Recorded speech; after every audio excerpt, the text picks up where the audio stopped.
Welcome back here once again, everyone. Eric July is in the news again and he's slamming Marvel MCU for the absolutely ridiculous decisions that they are making. And I 100% have to agree with him. Because this is a matter I have actually talked about before. I've said that, this doesn't make any kind of sense what they're doing. So let's get into this article here from Bounding Into Comics. Eric July explains why Marvel introducing Adam Warlock in Guardians of the Galaxy Volume 3 is utterly pointless and a botched opportunity. And it is. Eric July, the creator of Isom, reacted to the release of the new Guardians of the Galaxy Volume 3 trailer and its introduction of Adam Warlock by claiming his introduction is utterly pointless and a botched opportunity.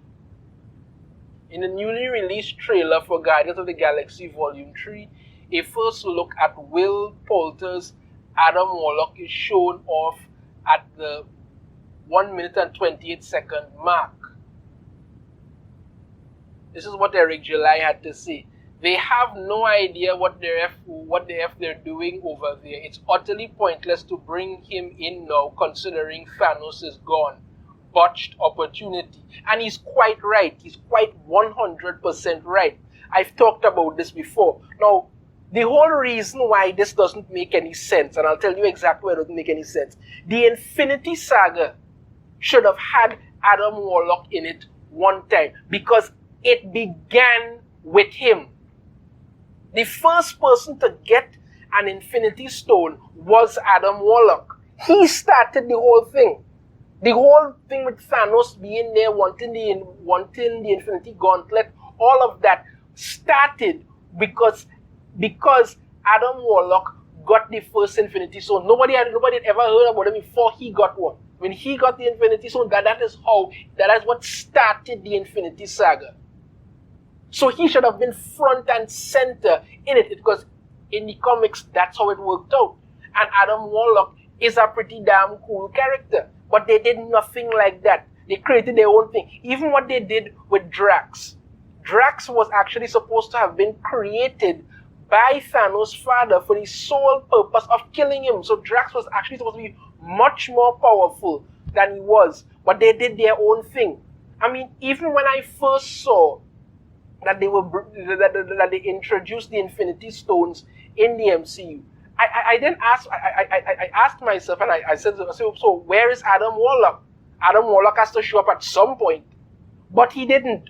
And let's not forget that in the Loki series, they basically turned the Infinity Stones into a bloody laughing stock because it had they had a whole bunch of them and people were using them as paperweights and all kind of thing. So they pretty much just pissed all over it.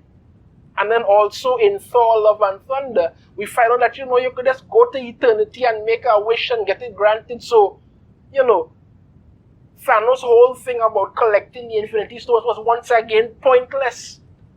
That's what it was. They just don't seem to understand what the hell they're doing. Let's continue on. He further elaborated on his thoughts on YouTube, saying, these guys don't know what they're doing with some of these characters that get introduced because I do think that there is no true cohesion with the Marvel Cinematic Universe and it hasn't been for a long time. Exactly. They are just because, keep in mind, I did do a video recently where a Marvel producer said that, it's a red flag to hire comic book fans to do anything in the MCU. They want to create their own thing. And when they create their own thing, they want what they've created on screen to then be translated, or should I say changed in the comics to suit it. It must never work like that. The comics are the source material. When you read some of these back issues of these comics, do not read what they're putting out today because it's a bunch of garbage. When you look at some of these back issues, the tension is there. The evolution of characters is there. This is what you're looking for. But you're not giving that, and you're coming out now to say something else. Continued on. Just like the comic books, it became one of those things where it's like you get a movie, You get a movie, you get a movie. They keep doing it, they keep bringing in these things, they keep making movies and bringing in characters nobody's interested in, rather than sticking to the classic characters that they like. I mean, even Chris Hemsworth came out the other day and said that, his contract for Thor is up with the last movie, and he's saying that, he doesn't want to work with any more mad genius directors like Taika Waititi, because he basically turned Thor into a laughing stock. You have a character to build on from the comics. You won't do that when you're doing this, when you're coming out to do this. And do whatever it is that you want. Maybe we have a pool of characters that you can choose from to include, but ultimately, we're not wanting you guys to be knowledgeable. Let's say on some kind of source material, as well as constantly working together with your colleagues to make a cohesive story. Yeah, you must not be knowledgeable about anything. Like I said, remember what the Marvel producer said? It's a red flag to hire comic book fans because they want to create their own thing. All they want is just the name. That is it. Once they have the name, they will draw in fans. They could do whatever they want.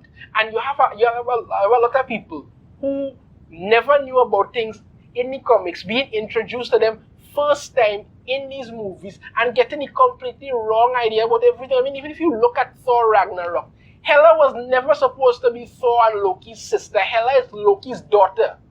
But they just changed it to whatever the hell they wanted. That's it. Right. He goes on, specifically turning his attention to Adam Warlock's appearance in Guardians of the Galaxy Volume 3. July said, "It doesn't look too good. You're completely correct. That's not even what I want to focus on. That's the layup. That's the easy part." He went on to cite his tweet and then elaborated. "I call it a botch opportunity when it happened. I don't think Warlock was one of those characters that was tied up in some of the right issues that they had because they alluded to him existing in a previous Guardians of the Galaxy movie, right?" He continued, "And when you consider who Adam Warlock is, what he is essentially known for, in the comic books, to have Thanos there and not utilize the character when you introduce them was moronic." Exactly. That was a drop the ball completely, and it was a botched opportunity. Again, as I say, having Thanos and the Infinity Saga without Adam Warlock is absolute lunacy. He started it. For those not familiar with Warlock's comic history, he first appeared in Fantastic Four number 66 as him. Yeah, he didn't have a name when it first started off. And a few years later would be introduced as Adam Warlock in Marvel Premiere number 1. He would go on to play a prominent role in the Infinity Gauntlet storyline, showcasing him as one of Thanos' primary foes. He would orchestrate a final battle against Thanos to deprive him of the Infinity Gauntlet, albeit his initial plan to have the Silver Surfer snag the gauntlet as he attacked Captain America failed. While his initial plan would be foiled, his long-term plan came to fruition and he would claim the Infinity Gauntlet as his own, defeating both an arrogant Nebula and prideful Thanos. After obtaining the gauntlet, Warlock would fashion himself a god that would use the power of the Infinity Gauntlet wisely. Referencing this comic book story, July later states in his video, "There was so much opportunity and you just neglected it for what? And now you introduce Thanos' brother. You introduce Adam Warlock after Thanos is all gone. It's pointless. Now you're just, hey, it's an IP farm. We have this character. Let's use them." Exactly. You could have. I mean, here's the thing. Adam Warlock is an above Omega level presence. That means basically in the realm of gods. You could imagine how badass a fight that would have been for the final Avengers movie had Adam Warlock been there. I mean, we're talking literal balls to the wall kind of fight. And I think that's the frustration. If you are not knowledgeable on the books, it's more of these are easy things, he asserted. Look, man, these fans are not asking you to just bend over backwards for the material. No, it's like, dude, show some love. Exactly, it was written in that way. Show it, show these gripping stories, some kind of affection. Do them right. He then noted, show us that you actually care about these people. Well, they clearly don't. So, that this material doesn't exist if it had it not been for these creatives, had it not been for these supporters, these customers of this work, and then you just bastardize these characters. That's what they do. That's what they do. July's comments echo former TV executive Paul Chatto's recent comments during an appearance on Midnight's Edge in the Morning, number 326. Chatto stated, I think in many ways the MCU kind of ruined things in that comic books have traditionally had their own arc, often based on a writer. So you would get the Dan Slott She-Hulk, which is kind of what they screwed up. Oh God, did they ever. But then you've got the John Bryan She-Hulk. There's nothing stopping any of these companies to just go, okay, we're just going to do the Dan Slott thing, the John Bryan thing, the Galactus Fantastic Four, and a beginning, and as a beginning, middle, and an end.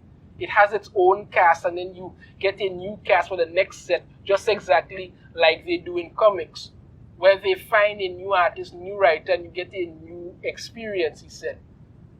The MCU kind of blew that up because they took segments of continuous comic series and pulled stuff from them all and ruined those series. So you can't even go back to the series that they pulled ideas from to make a continuous arc from that edition. The MCU poisoned the well in many ways. Yeah, that's what they do, because you don't even know where it's going anymore. It's just all up in the air. That's it. It's just all up in the air. But again, as I have said, it is lunacy to introduce Adam Warlock now, an entity of so much renown and power in the Marvel Cinematic Universe. And not in the Marvel Cinematic Universe, in the Marvel Comics, sorry. You want to introduce him now in the Marvel Cinematic Universe. And these are characters that have been around for a long time. Show them some kind of love. Show them these stories were written to be a certain way, and you're just coming out and saying, listen, we're just going to do our own damn thing. You're just going to have to learn to live with it. And if you don't like it, well, fire for you. We'll just continue on and do as we damn well please. No. You should have introduced him when you were doing the Infinity Saga. That is where it should have been, to introduce Adam Warlock now that Thanos is gone, the Infinity Stones are gone. It makes no sense. Because you just have an IP farm. Let's just pull this character, plop him in there, and when it stinks to high hell, blame the fans. That's what they love to do. Let me know your thoughts on this in the comments. If you have a different opinion, I'd love to hear it. If you like the video, be sure to hit that thumbs up. Subscribe if you haven't already. Ring the notification bell. Be notified every time I put out a new video. And I shall see you all next time. Take care.